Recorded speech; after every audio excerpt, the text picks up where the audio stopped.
Éric Dupond-Moretti, le ministre de la Justice, le garde des Sceaux, il est à l'Assemblée nationale hier, et il a été accusé d'avoir fait une quenelle dans l'hémicycle. On va rappeler ce qu'est une quenelle.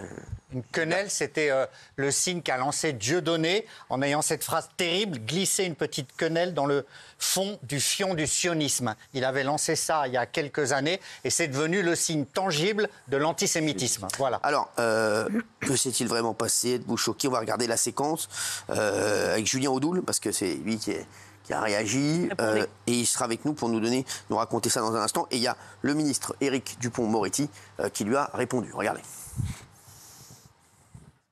Monsieur le ministre vient de faire une quenelle antisémite. Quenelle antisémite qui est un geste qui a été assimilé au salut nazi. Nous demandons des excuses de Monsieur le ministre. Nous demandons qu'il soit rappelé à l'ordre, Madame la Présidente, et nous demandons également une suspension de séance. Alors, Julien Audoul, merci d'être là. Qu'est-ce qui s'est passé? Est-ce qu'on peut revoir, s'il vous plaît, l'image au lieu de mettre ça? C'est ça qu'il faut mettre derrière. Les mecs, réveillez-vous en régie. Voilà, donc ça, pourquoi il a dit ça? C'était dans quel contexte? Alors, c'était un texte sur... c'est une proposition de loi macroniste qui visait à renforcer les sanctions pénales contre les infractions antisémites et racistes. D'accord. Ouais. Déjà, il y a un contexte. D'accord. Et le débat était assez houleux, bien évidemment. Éric Dupond-Moretti est dans la provocation permanente, c'est-à-dire que... Mais il ne peut pas pour, non? Ah oui, bien sûr qu'il est pour. Oui. Sauf qu'il ne peut pas s'empêcher d'éructer, de provoquer, d'injurier, ce qu'il a fait avec le Rassemblement national.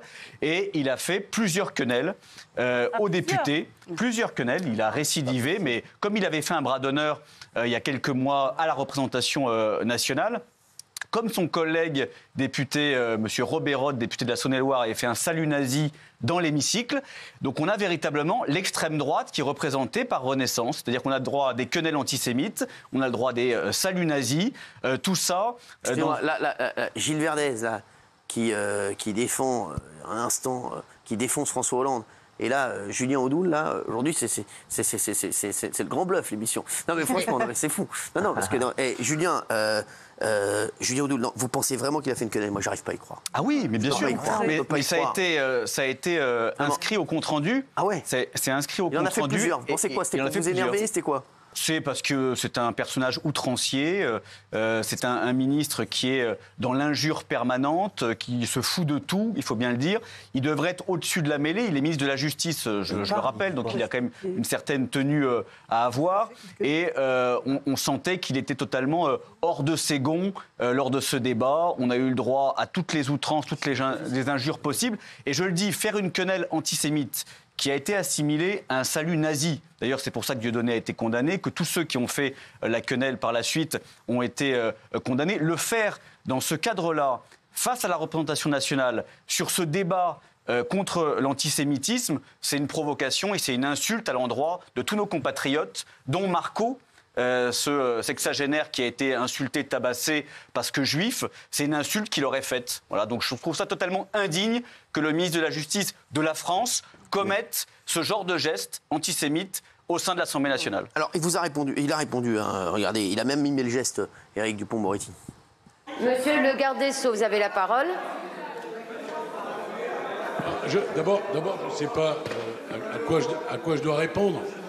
Ce que j'ai dit, vous auriez pu m'entendre, parce que je l'ai dit assez fort, c'est que M. Soral, quand il a été question de lui, avait été faire la quenelle. La quenelle, c'est ça, vous voyez, avec...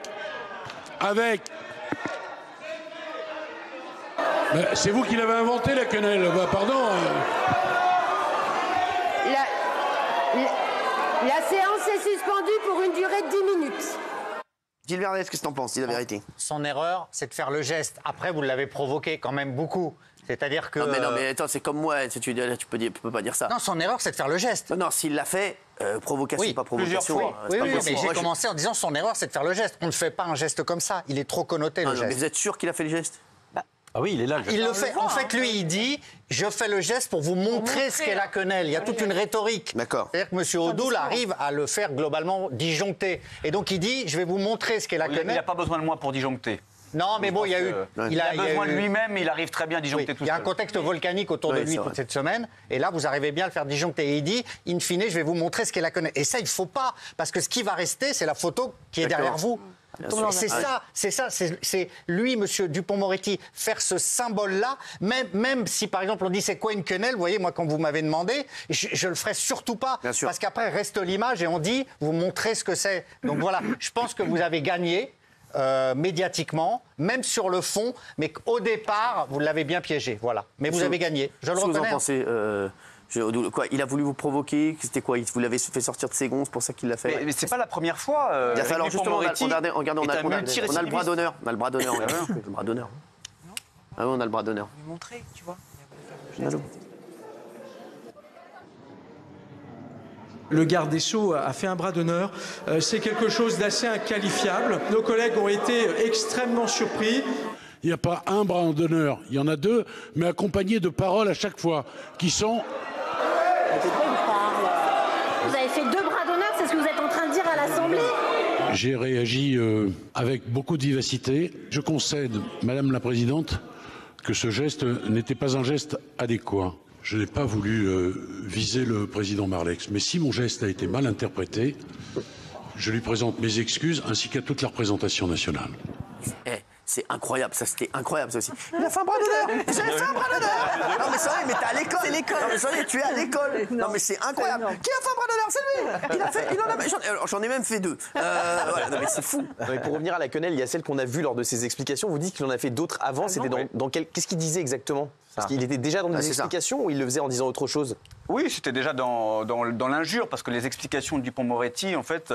Mais qu'est-ce qu'il disait concrètement? Il vous rappelait les origines du parti. Il a fait une quenelle en parlant d'un autre sujet. Concrètement, il n'a pas apprécié mon intervention dans laquelle je ciblais la responsabilité du parti Renaissance dans la montée de l'antisémitisme. Voilà. Moi, j'ai rappelé les politiques migratoires qui sont alimentées par la Macronie depuis des années, qui font venir sur notre sol des personnes antisémites et donc qui conduisent les chiffres de l'antisémitisme à exploser dans notre pays. J'ai rappelé aussi un vote important qu'on a un peu oublié au Parlement européen. Le 21 février, les députés macronistes au Parlement européen ont voté contre la condamnation de la montée de l'antisémitisme dans le monde. Voilà. Et donc il réagit à ça en faisant une quenelle. Il réagit à ça. Alors, il vous a dit, il a raison. Il a raison, monsieur Odoul, de rappeler ce que l'extrême gauche énonce depuis de nombreux mois. Mais quand j'ai dit ça, j'ai pas tout dit. Vous nous donnez des leçons d'antisémitisme et vous oubliez de rappeler que l'antisémitisme, il vient aussi de votre parti. Voilà. Donc qu'est-ce que vous lui répondez à ça? Il a reparlé des Gudars. Je lui réponds juste une chose. C'est très clair que c'est facile de remonter à il y a 50 ans aux origines de tous les partis politiques. On peut revenir aux origines du Parti socialiste avec la francisque de Mitterrand. On peut revenir. Je pense que tous les partis doivent avoir 2 ou 3 brebis galeuses. Moi, je rappelle juste que Jean-Marie Le Pen a été exclu par Marine Le Pen justement pour ça. Voilà. Donc, il a été exclu pour ça, ce qui montre bien que notre parti, au contraire, est un défenseur de nos compatriotes de confession juive avec Marine. On va voir le moment où il s'énerve, Éric Dupond-Moretti. Regardez. Vous nous donnez des leçons d'antisémitisme et vous oubliez de rappeler que l'antisémitisme, il vient aussi de votre parti fondé par un Waffen-SS. On parle davantage des chats de Mme Le Pen que de ses amis. Parmi ses amis, M. Chatillon, c'est un gudard, c'est un violent, c'est un néo-nazi. Il ne suffit pas de défiler dans une marche contre l'antisémitisme pour être exonéré de tout. Dois-je vous rappeler qu'en 2017, Mme Marine Le Pen demandait aux franco-israéliens de choisir leur nationalité. La campagne des européennes va commencer. Vous serez obligés de regarder ce que vous avez dit depuis des années. Moi, j'aimerais qu'ils mettent autant d'énergie à faire quelque chose pour la justice, qui est une catastrophe dans ce pays.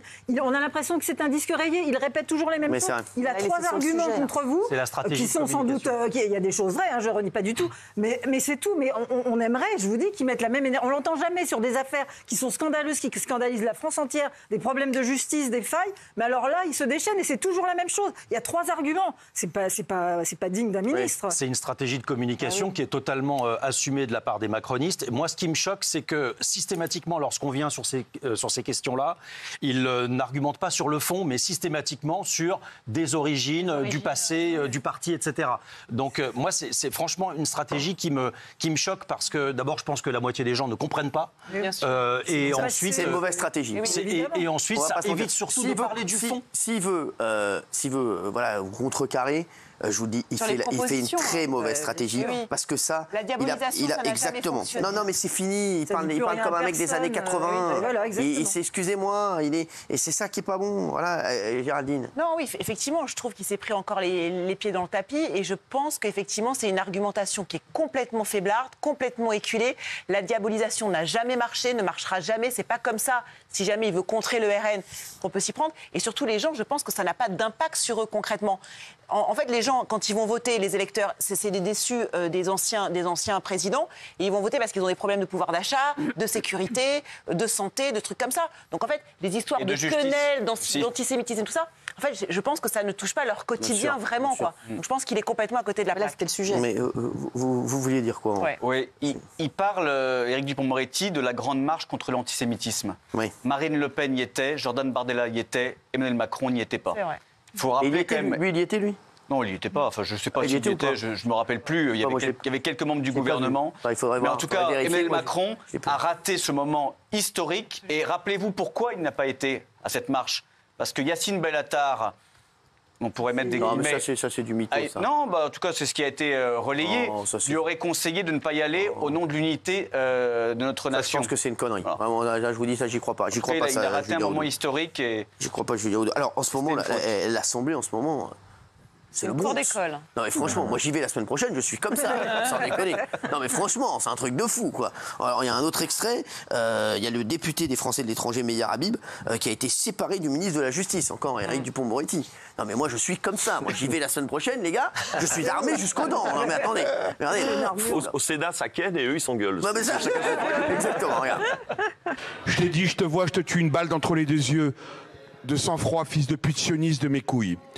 Personne n'a encore décidé de te foutre une balle dans la tête. J'en ai 2 pages comme ça. Je n'en parle jamais. Mais ça suffit. C'est pour ça qu'il faut aller à bout et c'est pour ça qu'il faut voter cette loi. Monsieur Habib. Monsieur Habib. Non.